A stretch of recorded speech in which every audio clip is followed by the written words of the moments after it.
तो दोस्तों आज हम बात करने वाले हैं एक ऐसे डंगाओं की जो बिट्रेयल, रिवेंज और स्पिरिचुअल अवेकनिंग से भरा हुआ है।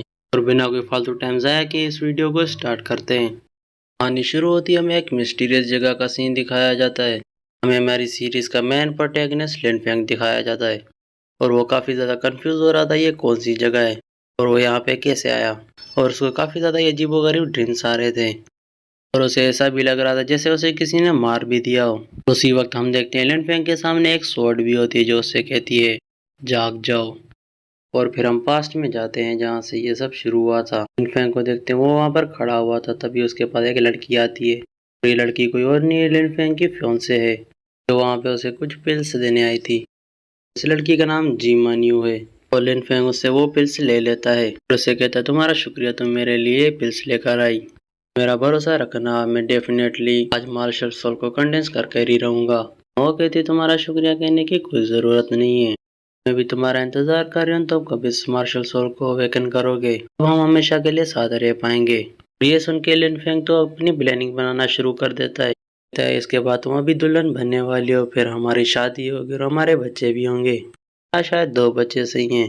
उसी की फियांसे उसे वही रोक देती है, कहती तुम्हें सोल कंडेंसिंग पे ज्यादा ध्यान देना चाहिए। फ्रेंड भी कहता है हाँ तुम सही कह रही हो। और पीछे हम अलग अलग कॉन्टिनेंट के एल्डर्स को भी देखते हैं, वो लोग भी इसी शो को देखने आए थे। वहाँ खड़ा एक एल्डर कहता है मेरा पोता लिन फेंग हर तरह से बेस्ट है, मुझे लगता है आज वो कुछ ना कुछ बड़ा कारनामा करके ही दिखाएगा। तभी वहाँ खड़ा दूसरा एल्डर कहता है मुझे भरोसा नहीं, मैं फिर भी देखना चाहूंगा ये लड़का किस तरह की मार्शल सॉलिडिफाई करता है। तो लिन फेंग का दादा कहता है लिन फेंग अपने एंसेस्टर्स की स्वॉर्ड ब्लड लाइन को इनहेरिट करता है, लिन फेंग उसे बिल्कुल भी अपने बाप की तरह होना चाहिए। उसका दादा लिन फेंग के फादर के बारे में बताता है, वो एक सोल ऑफ द किंग था, उसका लेवल 7 था। फिर वहाँ खड़ा दूसरा एल्डर कहते हैं हाँ यह समझ आता है, इसका बाप एक बिल्कुल बहादुर वॉरियर था, एक शेर की तरह। लिन फेंग के फादर का नाम लिन शाओटियान था, उसे टियानो किंगडम का लेजेंड माना जाता है। तभी हम लिन फेंग को देखते जो कि सेम बात कर रहा था और वो कहता है मेरे फादर ने लिन क्लैन का नाम काफी ज्यादा रोशन किया था और आज अगर मैं भी soul of king sword martial spirit को कंडेंस कर लेता हूँ तो हमारे लिन क्लैन की फिर से शान बढ़ जाएगी। और लिन फेंग ये भी कहता है मैंने आज के दिन के लिए पिछले 8 सालों से प्रिपरेशन करी है और कुछ भी हो जाए मैं फेल नहीं हो सकता, मुझे मार्शल आर्ट्स के पाथ में टॉप पर बैठना है। अभी हम लिन फेंग के फियांसे को देखते हैं जो कि उसे कहती है फिक्र मत करो, मुझे तुम पे पूरा भरोसा है। वो पीछे मुड़ के सारे सिपाहियों को वहां से जाने का कह देती है, लिन फेंग को कोई भी डिस्टरबेंस ना हो और वो इजी से सोल कंडेंसिंग कर पाए। लिन फेंग वहां पे बैठकर अपना प्रोसेस शुरू कर देता है और लिन फेंग लेवल 5 तक की स्पिरिट को अवेकन करता है, लेकिन वो अभी तक रुका नहीं था, वो अभी अपनी कल्टीवेशन को जारी रखता है। फिर देखते देखते उसके आसपास पर्पल एनर्जी जमा होने लग जाती है। उस एनर्जी को देख के वहाँ पे जितने भी लोग खड़े होते हैं वो सारे शॉक हो जाते हैं, क्योंकि वो कोई मामूली एनर्जी नहीं थी, वो लेवल 7 की एनर्जी थी। लिन फेंग इस वक्त ब्रेक थ्रू करके soul of the king level तक पहुंच चुका था। किसी को अभी तक अपनी आंखों पे यकीन ही नहीं आ रहा था, पर अभी तक लिन फेंग वहाँ पर बैठ के कल्टीवेशन ही कर रहा था और उसने वहाँ पे देखते देखते लेवल 8 को भी अचीव कर लिया था।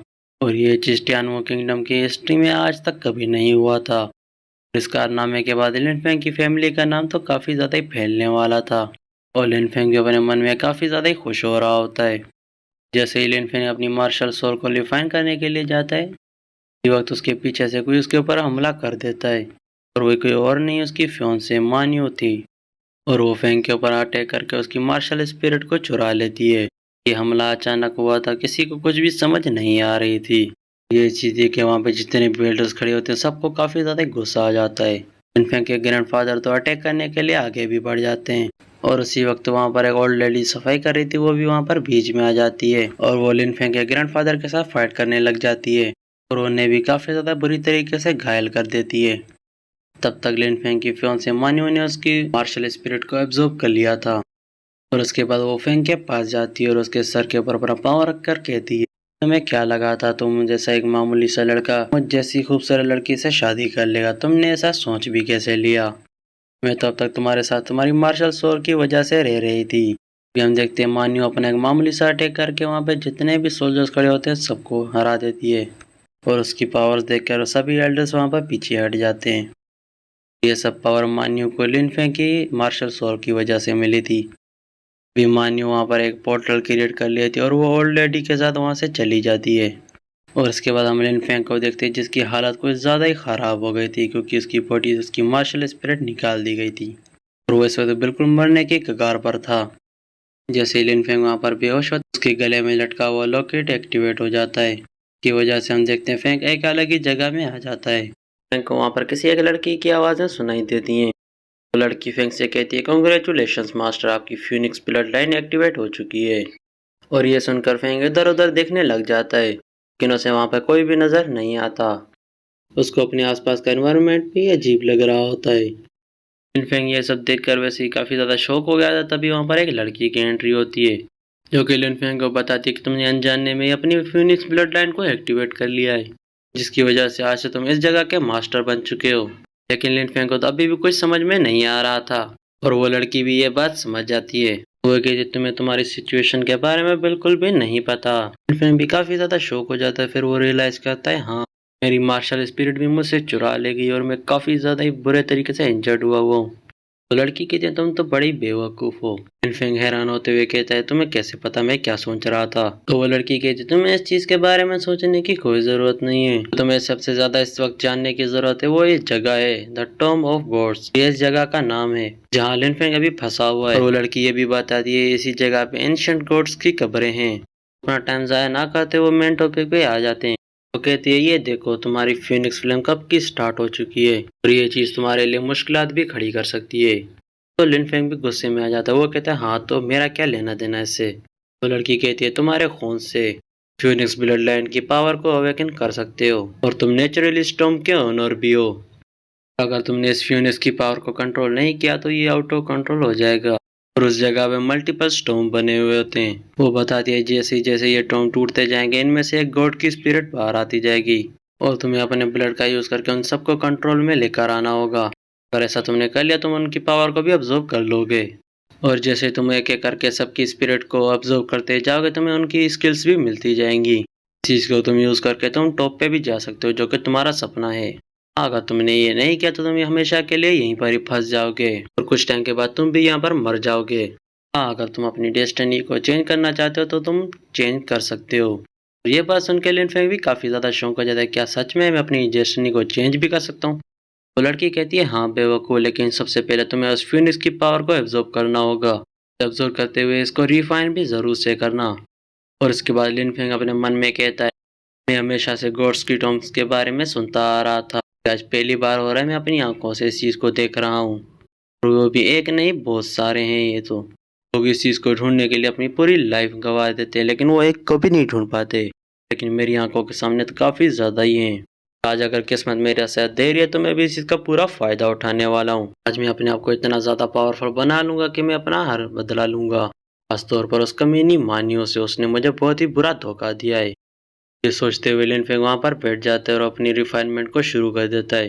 ये देखकर उस फ्यूनिक्स को काफ़ी ज़्यादा गुस्सा आ जाता है और जैसे वो लिन फेंग के ऊपर आता है अटैक करने के लिए वो लिन फेंग के ऊपर अपनी फायर से अटैक कर लेता है। लेकिन लिन फेंग वहाँ से हिलता भी नहीं है। वो अपनी डेस्टिनी पूरी तरीके से चेंज करना चाहता था। काफ़ी ज़्यादा मेहनत करने के बाद लिन फेंग फाइनली उस फिनिक्स को अपने कंट्रोल में ले आता है लेकिन ये करते करते वो काफ़ी ज़्यादा थक जाता है। तो लड़की भी ये देखकर काफ़ी ज़्यादा लिन फेंग से इम्प्रेस हो जाती है। वो ये कहती है तुम काफ़ी ज़्यादा टैलेंटेड तो हो। इसीलिए वो लिन फेंग को वहाँ पर एक और एंशिएंट गॉड की टॉम को रिफाइन करने के लिए कहती है। जैसे ही लिन फेंग दूसरी टॉम को रिफाइन करने के लिए जाता है वो नहीं कर पा रहा था क्योंकि वो एंशिएंट गॉड अपनी फॉर्मेशन से टॉम को रोक रहा था। वो लिन फेंग को अपनी टॉम को रिफाइन करने से रोक रहा था लेकिन लिन फेंग भी अपनी फ्यूनिक्स पावर का यूज़ करता है और उस टॉम को भी रिफाइन कर लेता है। और ये सब देखकर वहाँ पे जितनी भी टॉम्स होती हैं सारे उनको गुस्सा आ जाता है और वो लिन फेंग के ऊपर अटैक करना शुरू हो जाते हैं। एक एंशिएंट गॉड अपना पाम अटैक यूज़ करके लिन फेंग को पकड़ने की कोशिश करता है लेकिन लिन फेंग अपनी फ्यूनिक्स पावर का यूज़ करते वहाँ से बच जाता है। वो लोग उस जगह से काफ़ी ज़्यादा दूर आ गए थे और वो लड़की कहती है मैं झूठ नहीं बोल रही लेकिन तुम कुछ ज़्यादा ही लकी हो। फिर कहता है इससे तुम्हारा क्या मतलब है। वो कहती है तुमने दो डिवाइन पैटर्न्स को रिफाइन कर लिया है। तुम्हें दोनों से अलग अलग एबिलिटीज मिलेंगी। पहले पैटर्न की एबिलिटी है तुम किसी भी ब्लड लाइन को एब्जॉर्ब कर सकते हो और दूसरे पैटर्न की एबिलिटी है अगर तुम जितनी भी प्रैक्टिस करोगे तो वो 1000 गुना ज़्यादा के बराबर होगी। और इससे तुम्हारी कल्टीवेशन भी बहुत ज़्यादा तेज़ हो जाएगी, लगभग 1000 गुना। और जैसे वो वहाँ पर उससे कुछ और पूछ पाता, वहाँ पर उसका लॉकेट फिर से चमकना शुरू हो जाता है। अब लिन फेंग का यहाँ से जाने का वक्त आ गया था। और जैसे ही लिन फेंग वहाँ से जाता है तो लड़की सीरियस मोड में आकर कहती है, ये लड़का तो काफ़ी ज़्यादा टैलेंटेड है, लेकिन क्या ये 20 सालों में खुद को इतना पावरफुल बना सकेगा कि ये आगे जाकर उन डिवाइन गॉड्स का सामना कर पाए। हम अपने रियल वर्ल्ड का सीन देखते हैं। यहाँ पे काफ़ी ज़्यादा एल्केमिस्ट लिन फेंग को ठीक करने में लगे हुए थे, लेकिन उन सब ने लिन फेंग के जिंदा बचने की उम्मीदें छोड़ दी थी। और वहाँ लिन फेंग के ग्रैंडफादर की भी तबीयत काफ़ी ज़्यादा ख़राब थी, लेकिन वो अपने पोते की जान बचाने में लगे हुए थे। अलग टाइप की मेडिसिन को मंगवा रहे थे और लिन फेंग को खिला रहे थे। किसी भी टाइप की मेडिसिन का असर नहीं हो रहा था। हम एक और लड़की को देखते हैं जिसका नाम शियांग होता है, और वो कोई और नहीं लिन फेंग की बहन होती है। ग्रैंडफादर से पूछती है, ग्रैंडपा आप ठीक तो है ना? तो वो कहते हैं, मैं बिल्कुल ठीक हूँ, तुम जाके लिन फेंग को दवाई दो। शियांग जाके लिन फेंग को दवाई दे देती है।